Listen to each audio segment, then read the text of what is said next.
नमस्कार, good morning सभी को। राधे राधे। आशा करता हूँ, उम्मीद करता हूँ सब बढ़िया होंगे।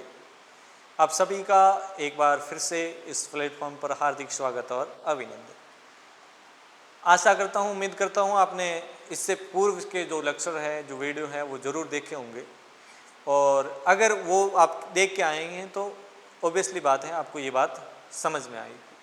अब रही बात इस YouTube चैनल की, तो ये वीडियो देखने के उपरांत आप ये कार्य जरूर करें कि आपको क्या लगता है कि क्या मैं इस शिक्षा के अंदर, क्या मेरे जो पढ़ाने के तरीका है या क्या इस कंटेंट के अंदर थोड़ा सा बहुत इम्प्रूव कर, क्योंकि मुझे पता है आप अलग अलग शिक्षकों से ज़रूर पढ़े होंगे और मेरे से भी पढ़ रहे हैं। तो आप ज़रूर बताएं कि मैं किस प्रकार से इसके अंदर इम्प्रूवमेंट करूं। और अगर कोई ऐसा आपका दोस्त है जो नीट की तैयारी कर रहा है, जो 11th में है, जो 12th में है, तो एक बार उसको ये YouTube चैनल ज़रूर सजेस्ट करें अपने आसपास के, अपने रिलेटिव के, कि भाई इससे पढ़ें।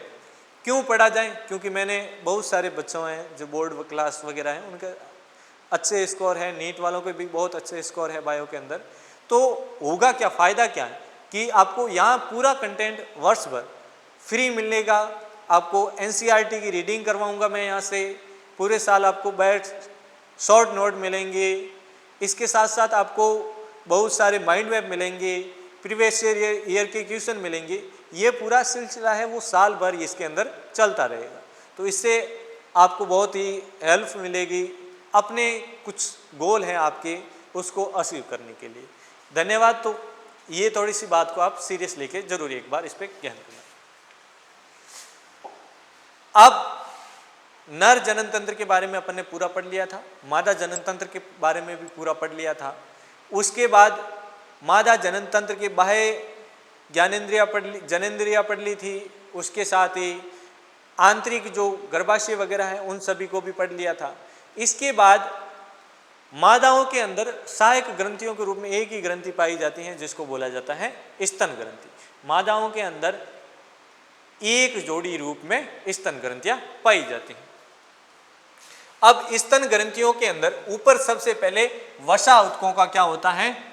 जमा होता है। क्या होता है? वसा उत्कों का क्या होता है?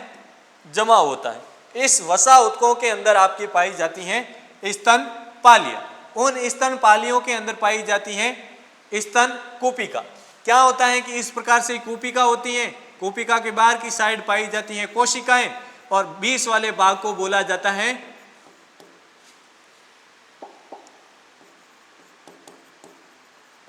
कूपिका गुहा। इन कोशिकाओं से जो दूध बनेगा वो इस गुहा के अंदर आता हुआ इकट्ठा हो जाता है। ठीक है। अब जो स्तनों के अंदर दूध बना था स्तन कोशिकाओं में, वो स्तन कोशिकाओं के बाद कहाँ आ जाएगा? स्तन नलिका में। स्तन नलिका के बाद कहाँ आ जाएगा? एक छोटा फूला हुआ भाग जिसके अंदर तुम्बिका के अंदर, तुम्बिका के बाद कहाँ आ जाएगा? दुग्ध वाहिनी के अंदर। बहुत सारी कोशिकाएं हैं। ये सारी कोशिकाएं जो मिलकर जो नलिका बनाती हैं उसको बोला जाता है स्तन नलिका। स्तन नलिका के आगे का फूला हुआ भाग क्या कहलाता है? तुम्बिका। तुम्बिका, सारी तुम्बिका मिलकर एक मार्ग बनाती हैं जिसको बोला जाता है दुग्ध वाहिनी। और दुग्ध वाहिनी बाहर के मार्ग में खुल जाती हैं जिसको बोला जाता है स्तनाग्र या निपल्स बोला जाता है।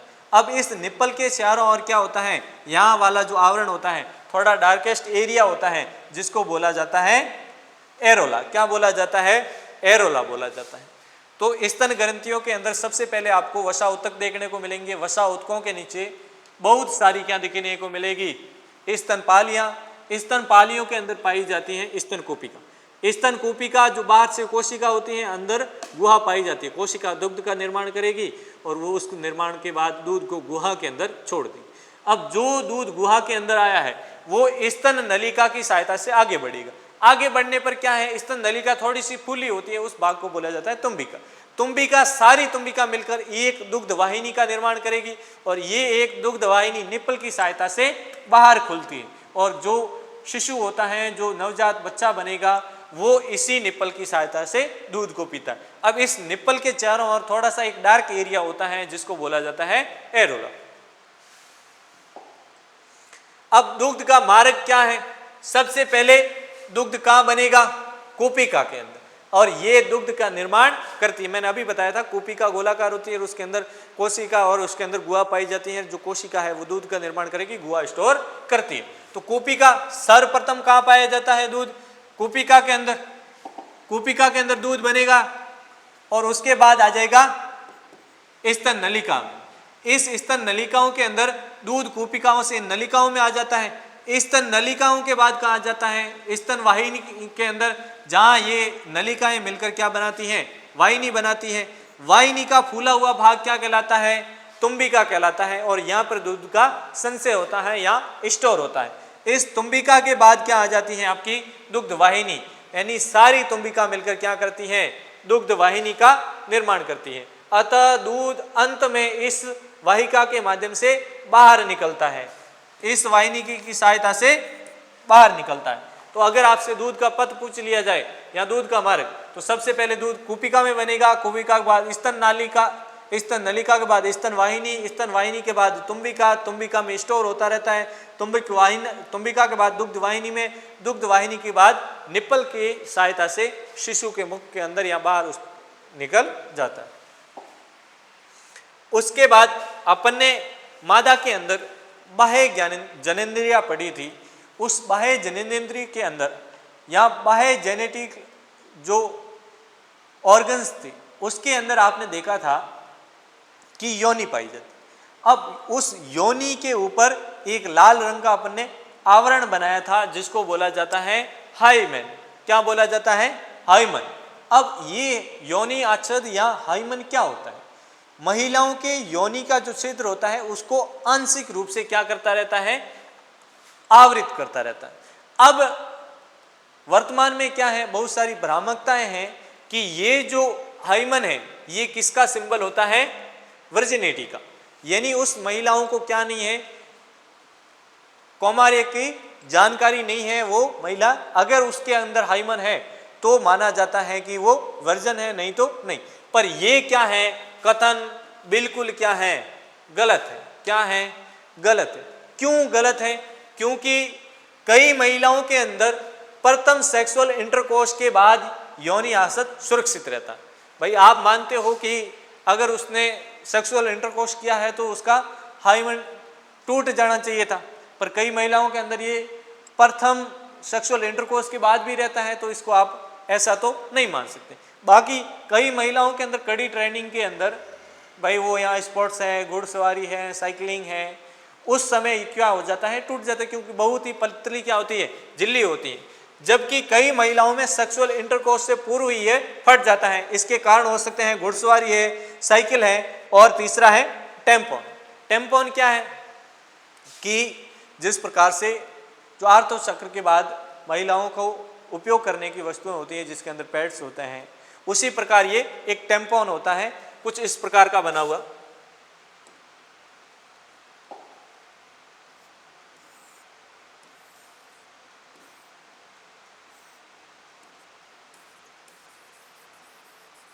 इस प्रकार।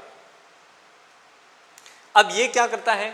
जो आर्तव चक्र के दौरान ब्लीडिंग होती है उस ब्लीडिंग को एब्जॉर्ब करता रहता है और इसके पीछे जो धागे पाए जाते हैं उनकी सहायता से बाहर उसको रिमूव कर दिया जाता है। तो इस टेम्पोन की सहायता से भी ये जो आपका हाइमन है ये टूट सकता है। तो ऐसा नहीं मानना चाहिए, या इस वर्जिनिटी का ये सिंबल नहीं है, ये पुरानी धारणा है या मिथ है। उसके बाद अब अपन ने पढ़ा था कि पुरुष के अंदर शुक्राणु बनेंगे, मादाओं के अंदर अंडाणु बनेंगे। अब ये शुक्राणु और अंडाणु बनने की प्रक्रिया को बोला जाता है युग्मक जनन या गैमेटोजेनेसिस। युग्मकों के निर्माण की प्रक्रिया को बोला जाता है युग्मक जनन या गैमेटोजेनेसिस। ये प्रक्रियाएं 3 अवस्था में होती है। पहली है गुणन। गुणन का मतलब गुणा आप समझते ही हो, यानी मल्टीप्लाई, यानी एक कोशिका बहुत सारी कोशिकाओं के अंदर विभाजित हो, 1 से 2, 2 से 4, 4 से 8, 8 से 16, 16 से 32, इस प्रकार से क्या होगा? विभाजन होगा, तो उसको बोला जाता है गुणन अवस्था। दूसरी है वृद्धि अवस्था, कोशिका अपने आकार के अंदर वृद्धि करेगी, उसको बोला जाता है वृद्धि प्रावस्था। और तीसरी है परिपक्वन प्रावस्था, यानी आपको शुक्राणु बनाने हैं, आपको अंडाणु बनाने हैं, उस एक कोशिका जो पहले एक कोशिका थी, उसका बाद उसका गुणन हुआ, गुणन के बाद उसके अंदर वृद्धि हुई, वृद्धि के बाद वो उसका आकार ले, किसका आकार, या तो अंडाणु या शुक्राणु का अंडा आकार ले, उसको बोला जाता है परिपक्वन अवस्था। अब युग्मक जनन दो प्रकार से होता है, नर के अंदर बनते हैं शुक्राणु और उसको बोला जाता है शुक्राणु जनन, मादा के अंदर फीमेल के अंदर बनते हैं अंडाणु और इसको बोला जाता है अंड जनन। पुरुष के अंदर शुक्राणु बनेंगे उसको बोला जाता है शुक्र जनन, महिलाओं के अंदर अंडाणु बनते हैं उनको बोला जाता है अंड जनन। अब क्या अंतर है, या शुक्राणु और अंडाणु बनने की प्रक्रिया किस प्रकार से होती है? पहली बात शुक्र जनन या स्पर्मोजेनेसिस और दूसरा है अंड जनन। अब क्या होगा कि नर के अंदर किशोरावस्था से प्रारंभ होती है, जबकि मादा के अंदर ऊगोनिया या अंड कोशिका जन्म से, जब जन्म होता है वो गर्भावस्था में होती है तब से ही बनना प्रारंभ। तो नर में किशोरावस्था से प्रारंभ होते हैं, मादा में जन्म पूर्व अर्थात गर्भावस्था काल से ही प्रारंभ होती है। ये एक लगातार होने वाली प्रक्रिया है, शुक्राणु दिन हो रात हो आपके शरीर के अंदर बनते रहेंगे किशोरावस्था के बाद। जबकि महिलाओं के अंदर एक महीने के अंदर एक अंडाणु बनेगा या द्वितीय अंडज बनेगा एक, तो ये क्या है, रुक रुक कर होने वाली प्रक्रिया है। या फिर अगर मान लीजिए उनके अंदर गर्भ अवस्था है तो उसके अंदर अंडाणु का निर्माण ही नहीं होगा। इसके बाद है इस प्रक्रिया के विभाजन पश्चात सभी समान कोशिकाओं का निर्माण होता है, यानी शुक्राणु में बनने वाली सभी कोशिकाएं एक समान होती है। इस प्रक्रिया में विभाजन के पश्चात असमान कोशिकाओं का भी निर्माण होता है। उसके बाद है पहला पॉइंट शुक्र जनन या स्पर्मोजेनेसिस। क्या होता है कि शुक्राणु के निर्माण की प्रक्रिया को बोला जाता है शुक्राणु जनन। आपने देखा होगा कि आप पुरुष के अंदर वर्षण के अंदर वर्षण के अंदर पाई जाती है वर्षण पालियां, वर्षण पालियों के अंदर पाई जाती है शुक्र जनक नलिका, और शुक्र जनक नलिका के अंदर पाई जाती है जर्म कोशिका जो शुक्राणुओं का निर्माण। याद कीजिए पहले मैंने बताया था कि शुक्राणु नर के अंदर वर्षण के अंदर वर्षण पालियों के अंदर 2 से 3 अति कुंडलित नलिकाएं, और उन 2 से 3 अति कुंडलित नलिकाओं के अंदर आपने देखा था कि जर्म कोशिका पाई जाती हैं जो कि शुक्राणुओं का निर्माण। अब जर्म कोशिका कैसी होती हैं, द्विगुणित होती है।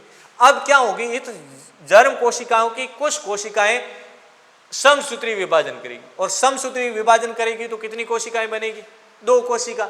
दूसरी बात ये द्विगुणित हैं तो ये भी कैसी बनेगी, द्विगुणित बनेगी। अब इसमें 2 प्रकार की कोशिका बनेगी, टाइप ए तो ऐसी बनेगी जो आगे समसूत्री विभाजन करेगी, और टाइप बी ऐसी कोशिका बनेगी जो अपने आकार में वृद्धि करेगी, अपने आकार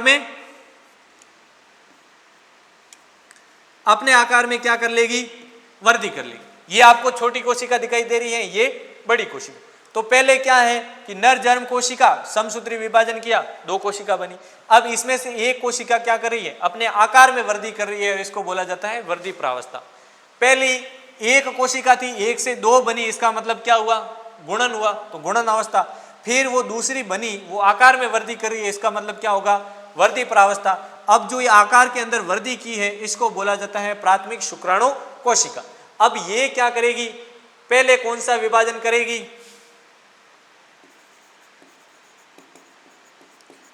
अर्धसूत्री फर्स्ट विभाजन करेगी, 2 कोशिका बनेगी जिसको बोला जाता है द्वितीयक शुक्राणु कोशिका। ये द्वितीयक शुक्राणु कोशिका क्या करेगी,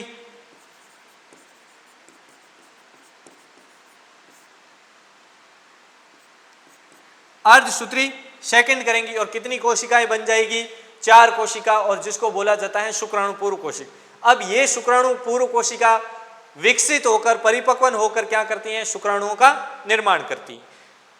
शुक्राणु पूर्व कोशिका या शुक्राणु परशु कोशिका विकसित होकर शुक्राणु का निर्माण करती है, इसी प्रक्रिया को बोला जाता है शुक्राणु जनन। अब आपसे क्वेश्चन पूछा जाए कि शुक्राणु जनन किसे कहते हैं, तो शुक्राणु परशु या शुक्राणु पूर्व कोशिका परिपक्वन होकर शुक्राणु का निर्माण करती है, उसको बोला जाता है शुक्राणु जनन। 3 परावस्था है, पहली एक कोशिका से 2 कोशिका बनी, मतलब संख्या में वृद्धि हुई, गुणन परावस्था। अब दूसरी कोशिका आकार में वृद्धि कर रही है, इसको बोला जाता है वृद्धि अवस्था। अब जो आकार में वृद्धि की है वो शुक्राणु के रूप में विकसित हो जाती है, इसको बोला जाता है परिपक्वन परावस्था।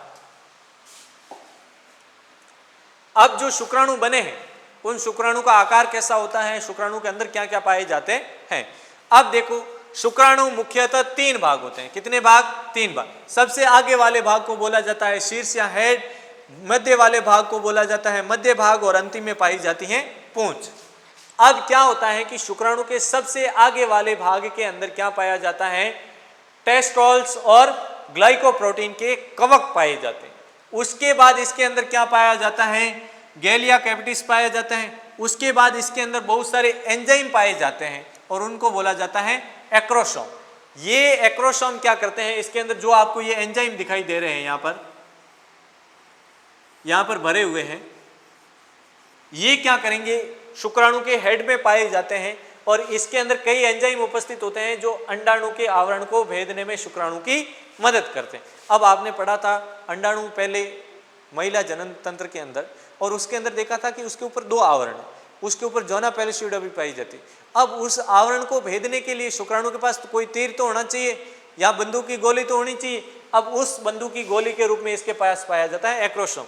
ये एक्रोसोम वहां जाएगा और उसके जो ऊपर वाले आवरण है उसको भेदने का कार्य करेगा। उसके बाद केंद्रक पाया जाता है।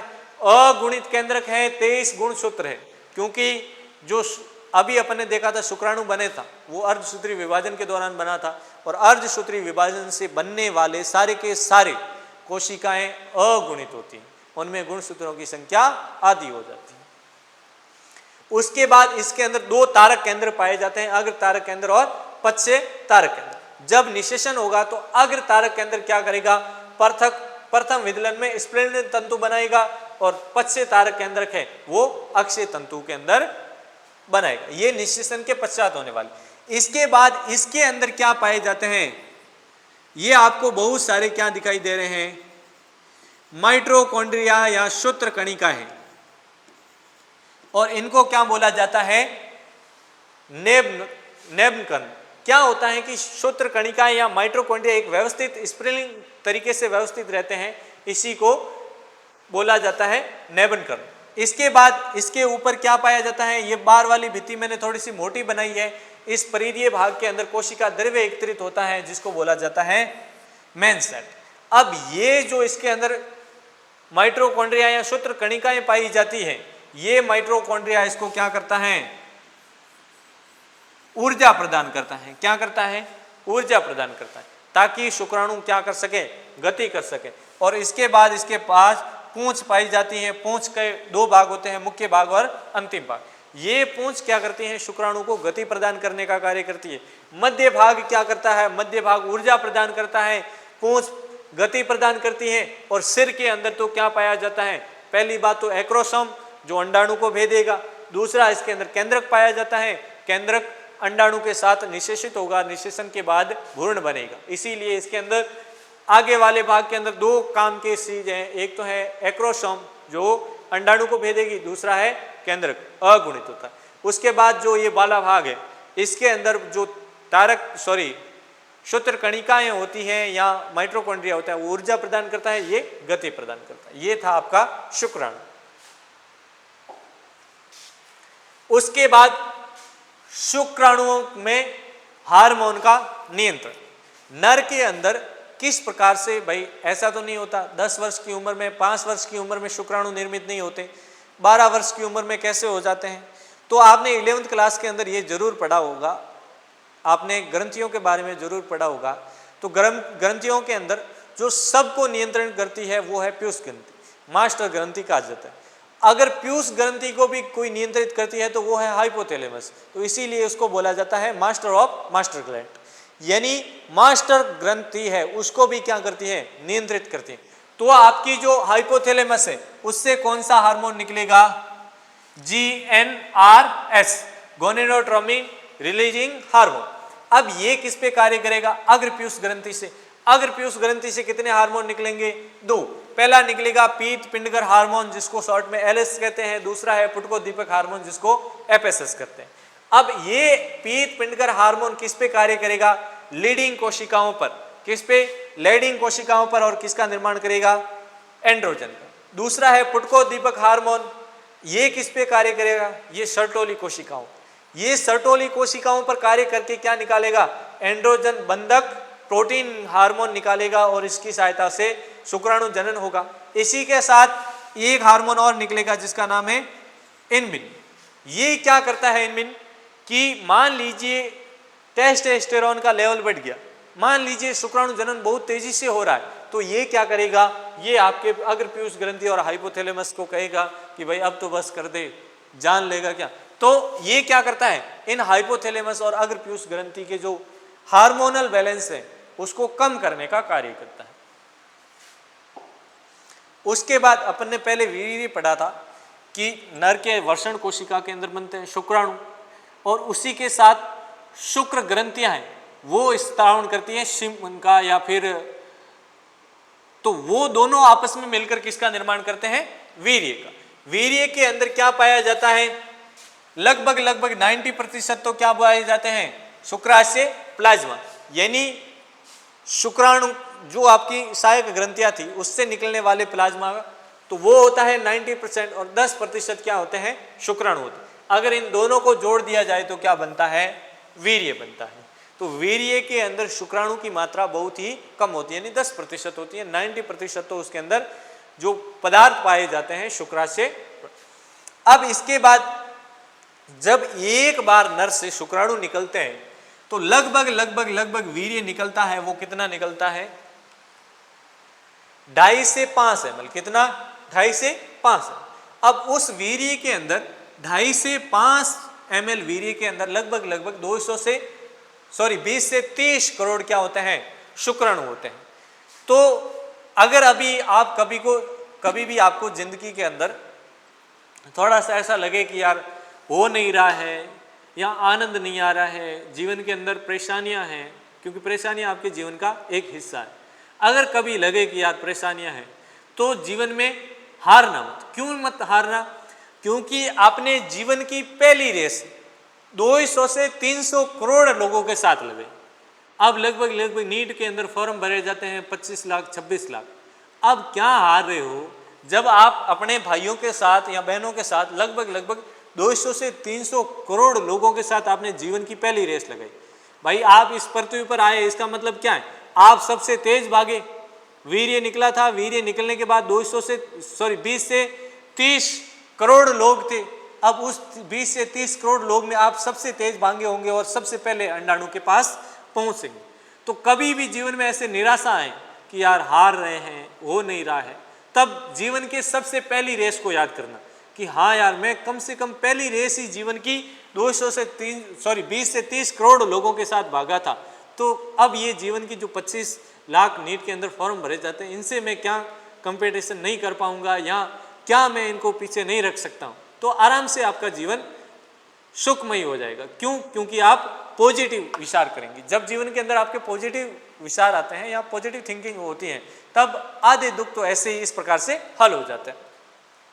उसके बाद अगर किसी पुरुष के अंदर सामान्य निषेचन करना है तो उसके अंदर 60% कम से कम शुक्राणु कैसे होने चाहिए, सामान्य आकार व आकृति।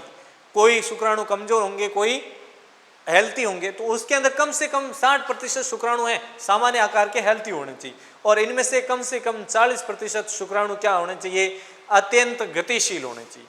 अगर किसी के अंदर निकलने वाले स्पर्म धीरे धीरे चलते हैं, ढीले डाले हैं, एनर्जी नहीं है, तो निषेचन नहीं होगा, क्योंकि वहां तक जाने में, अंड कोशिका तक जाने के अंदर बहुत ही अम्लीय माध्यम होता है, भक्षाणु कोशिका पाई जाती हैं जो रास्ते के अंदर ही निपटा देते हैं। बहुत से शोर सकेर और डाकू होते हैं, तो वहां तक जाने के लिए आपको कम से कम बहुत मेहनत लगेगी।